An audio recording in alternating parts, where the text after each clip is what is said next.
My dear student, आज का हमारा टॉपिक है रिलेशंस एंड फंक्शन। इस टॉपिक को समझने के लिए हमें सबसे पहले कार्टेशियन प्रोडक्ट को समझना होगा कि कार्टेशियन प्रोडक्ट कहते किसको है। जब इस कंसेप्ट को हम समझ जाएंगे तो इसी को अप्लाई करके हम लोग रिलेशन को डिफाइन करेंगे और फिर रिलेशन में कुछ कंडीशंस लगाएंगे तो वो रिलेशन हमारा बन जाएगा फंक्शन।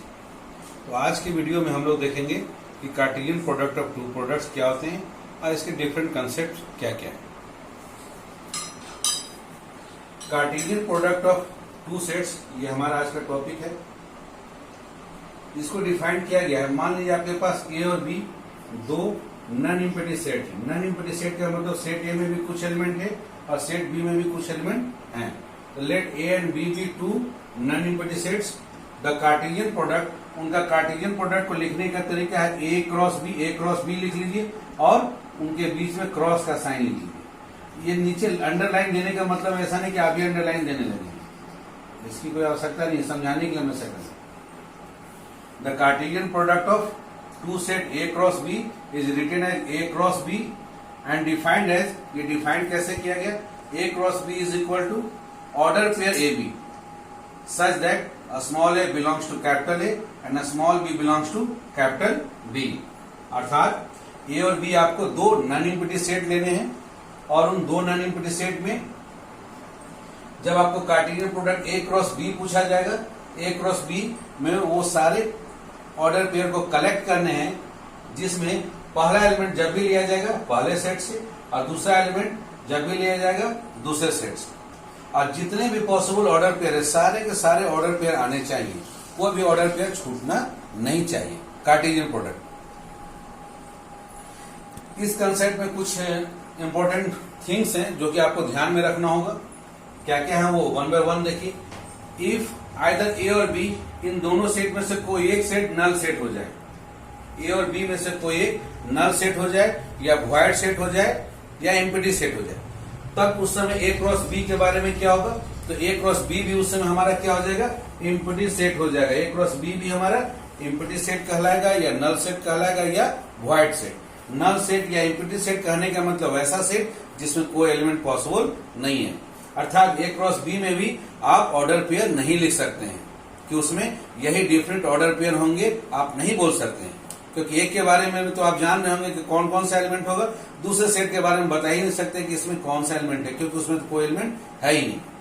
तो यदि ए क्रॉस बी में से कोई भी एक सेट इम्प्टी सेट हो गया तो ए क्रॉस बी को भी इम्प्टी होना ही होगा। ओके, दूसरा कंसेप्ट है two ordered pairs are equal. दो ऑर्डर पेयर्स को हम लोग इक्वल बोलेंगे, दो ऑर्डर पेयर्स बराबर होंगे। इफ एंड ओनली इफ कब, implied and implied necessary and sufficient condition है। नेसेसरी एंड सफिशियंट कंडीशन है कि if the corresponding elements and if the corresponding first elements are equal and their corresponding second elements are also equal. उनके यदि corresponding first element, पहला का दो order pair का पहला एलिमेंट और दोनों का सेकंड एलिमेंट आपस में बराबर होंगे तो दोनों ऑर्डर पेयर इक्वल कहलाएगा। फॉर एग्जांपल हम लोग एक क्वेश्चन उठाते हैं, एक्सरसाइज 2.1 क्वेश्चन नंबर 1 ही उठाते हैं। इसमें एक ऑर्डर पेयर लिखा गया है x/3 + 1 y - 2/3, ये एक ऑर्डर पेयर है, इज इक्वल टू 5/3 1/3। ये दोनों ऑर्डर पेयर आपस में इक्वल है, ये दिया गया है। तो पूछता है find the value of x and y। तो बाय ऑर्डर पेयर के डिफिनेशन से इसका पहला एलिमेंट इसके पहले एलिमेंट के बराबर होगा, अर्थात x/3 + 1 का वैल्यू 5/3 के बराबर होगा और दूसरा y - 2/3 का वैल्यू 1/3 के बराबर होगा। यही डिफिनेशन है दो ऑर्डर पेयर के इक्वल होने के। यदि दो ऑर्डर पेयर इक्वल होंगे तो उनके दोनों का फर्स्ट एलिमेंट फर्स्ट वाले के बराबर, दोनों का सेकंड एलिमेंट सेकंड वाले के बराबर होगा। अब इसको सॉल्व कर ले, x/3 + 1 = 5/3, 1 को उधर लेके चलेंगे राइट हैंड साइड, एलसीएम ले लिया, 5 - 3 हो गया आपका 2, 2/3, इधर 5/3, 3 कैंसिल, इसलिए आपका x का वैल्यू हो गया 2 और इधर y - 2/3 = 1/3, 2/3 उधर चला गया दोनों का एलसीएम हो गया 3, तो 2 + 1 3/3 जो कि हो गया 1, 2 + 1 हो गया 3/3, 3/3 का वैल्यू 1, इसलिए x का वैल्यू 2 और y का वैल्यू 1। अर्थात दो ऑर्डर पेयर को जब इक्वल करना है तो क्या कंडीशन हुआ कि दोनों ऑर्डर पेयर के पहला एलिमेंट पहले वाले के बराबर और दूसरा वाला दूसरे के बराबर होना नेसेसरी है। नेसेसरी ही नहीं है, सफिशिएंट भी है, इसलिए इसको बोला गया है if and only if. If and only if का मतलब लेफ्ट हैंड साइड होगा नेसेसरी। नेसेसरी का मतलब हो गया if left hand side necessary है राइट हैंड साइड को होने के लिए, और सफिशिएंट का मतलब राइट हैंड साइड है अगर यदि आपके पास है तो वो सफिशिएंट है, अगर राइट हैंड साइड आपके पास है तो लेफ्ट हैंड साइड आपका होगा ही होगा। इसको बोलते हैं हम लोग नेसेसरी एंड सफिशिएंट कंडीशन। तीसरा इसमें और ध्यान देने वाली बात है कि if there are m elements in set A, मान लो सेट ए है जिसमें m एलिमेंट है और सेट बी उसमें n एलिमेंट्स है, देन देयर विल बी, ये पूछा जाए कि सेट ए क्रॉस बी में कितने एलिमेंट होंगे, तो ए क्रॉस बी में m × n, दोनों का जो भी प्रोडक्ट आएगा उतने एलिमेंट्स हो जाएंगे। अर्थात cardinal number of A, cardinal number of A का मतलब सेट ए में कितने एलिमेंट्स हैं, तो Na = m है, Nb = n है, और आपका कार्डिनल नंबर पूछा जा रहा है ए क्रॉस बी का, कि ए क्रॉस बी जो कार्टेशियन प्रोडक्ट है सेट ए और सेट बी का, उसमें कितने एलिमेंट्स होंगे। इसमें नंबर ऑफ एलिमेंट हो जाएंगे, सेट ए में जितने एलिमेंट्स है वो इंटू सेट बी में जितने एलिमेंट्स है दोनों को मल्टीप्लाई कर देना है। m × n number of elements हो जाएंगे किसमें, ए क्रॉस बी में। और हमें ध्यान देने वाले अगला पॉइंट है हमारे लिए कि if A and B are non empty set, A और बी दोनों नॉन एम्प्टी सेट है, एंड आइदर ए और बी इज एन इनफाइनाइट, और उन दोनों में से कोई एक भी सेट इनफाइनाइट हो जाए।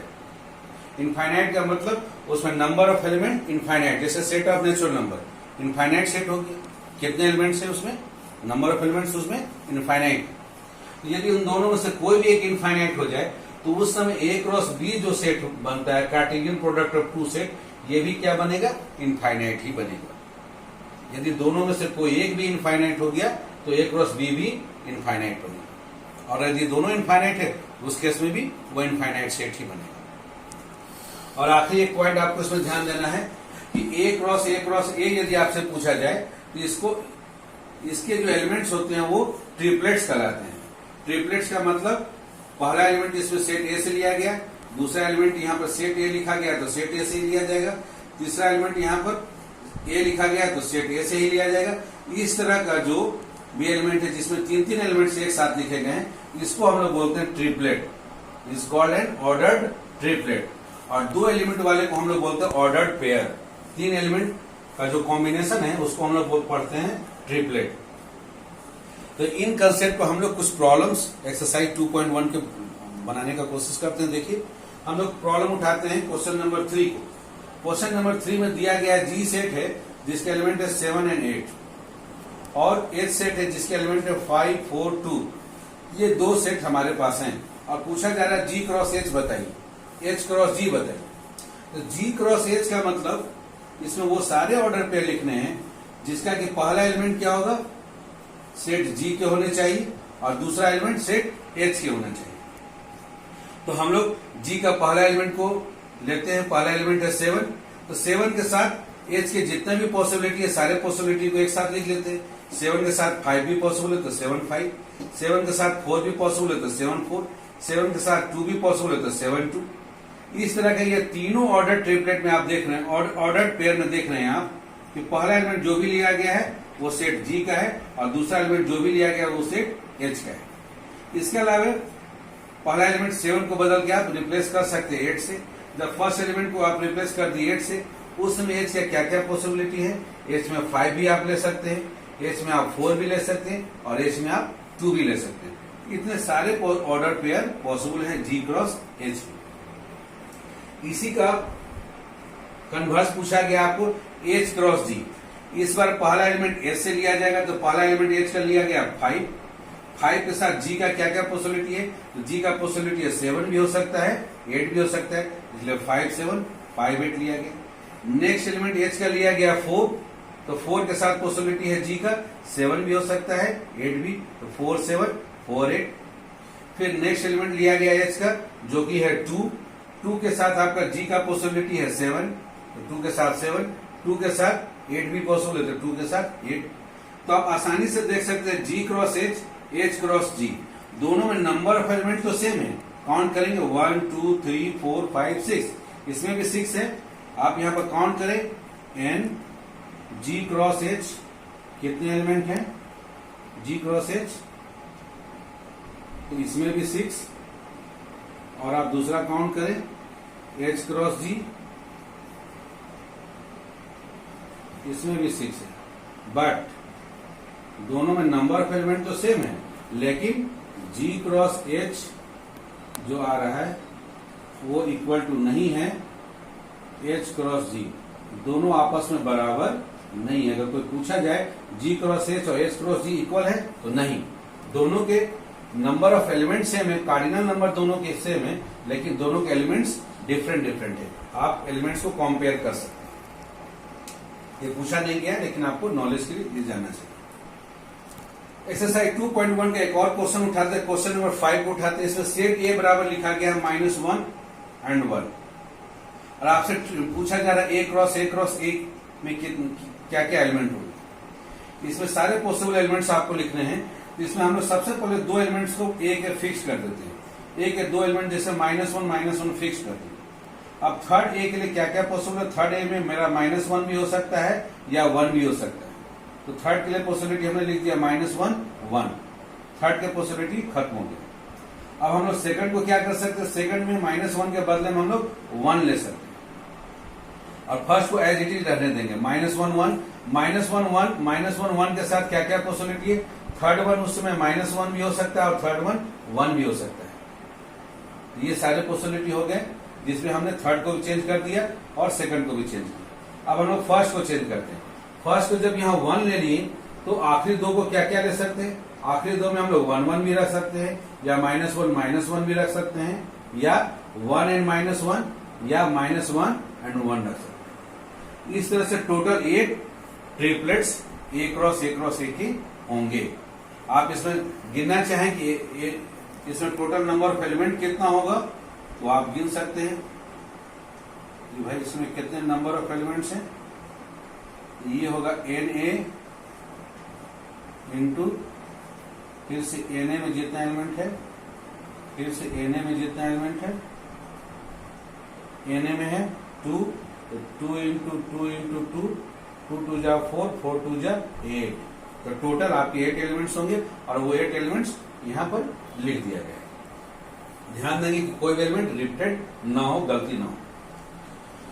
एक और क्वेश्चन एक्सरसाइज 2.1 का ही हम लोग लेते हैं। क्वेश्चन नंबर 9 है। इसमें लिखा गया है कि सेट ए का कार्डिनल नंबर है 3, सेट बी का कार्डिनल नंबर है 2, और 3 order pair x1 y2 and z1, ये तीनों ऑर्डर पेयर बिलोंग्स कर रहा है ए क्रॉस बी के। ए क्रॉस बी का जो भी एलिमेंट होगा वो हमेशा जब भी होगा वो ऑर्डर पेयर के रूप में। एक्स वाई जेड के बारे में इंफॉर्मेशन क्वेश्चन में दिया गया कि दीज आर डिस्टिंक्ट एलिमेंट, अलग अलग एलिमेंट। तो पूछा जा रहा है सेट ए क्या होगा, सेट बी क्या होगा। तो आप ऑलरेडी डिफिनेशन देख चुके हैं कि जब भी ऑर्डर पेयर कार्टेशियन सेट को बिलोंग करता है, तो उसमें नियम क्या है कि पहला एलिमेंट पहले सेट का होगा, दूसरा एलिमेंट दूसरे सेट का होगा। अर्थात एक्स किसका होगा, ए का होगा, वाई किसका होगा, ए का होगा, और जेड भी किसका होगा, ए का। इसलिए ए के क्या क्या एलिमेंट हो गए, एक्स वाई जेड, और दूसरा एलिमेंट दूसरे सेट का होता है, तो 1 होगा बी का, 2 भी होगा बी का, और 1 फिर से रिपीटेड है वो भी है बी का। तो बी के क्या क्या एलिमेंट होंगे, 1 and 2। इस तरह से आप देखते हो कि कार्टेशियन प्रोडक्ट के बेसिक कंसेप्ट को यूज कर आप चैप्टर 2.1 के सारे प्रॉब्लम्स को आप बना सकते हो आसानी से। अब जब कार्टेशियन प्रोडक्ट का कंसेप्ट क्लियर हो जाता है, अब इन्हीं कार्टेशियन प्रोडक्ट के कंसेप्ट को हम लोग यूज कर रिलेशन के डिफिनेशन को डिफाइन करेंगे, और उनमें कुछ कंडीशंस लगाकर हम लोग फिर उससे हम लोग फंक्शन के डिफिनेशन को डिफाइन करेंगे, जो कि मेरे नेक्स्ट वीडियो में आपको देखने को मिलेगा। Okay dear students, thank you so much.